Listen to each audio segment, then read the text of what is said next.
सगळे मला 3 वाजता वाटणार सायन घ्यायला. आता पण घ्यायचं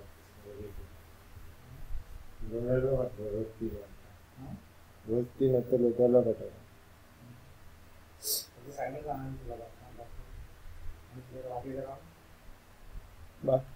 काय नाही, फक्त जायचं साईन घ्यायची. भरपूर सर चायला ते ऑफिस एरिया काय आहे थोडं काय घंटा कळत नाही. वॉशरूम मला पाठवत होतं 6 वाजताच जा म्हणून 7:30. जेवढं काय त्यांनी मला एवढं खायला घातलं चायला डोकंच केलं.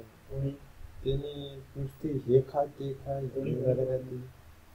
हे मंचेकर सर ते तुझी किती खाल्लं दहीवडा खाल्ला म्हणजे खूप जास्त नाही खाल्लं. मी थोडं टेस्टला घेतलं.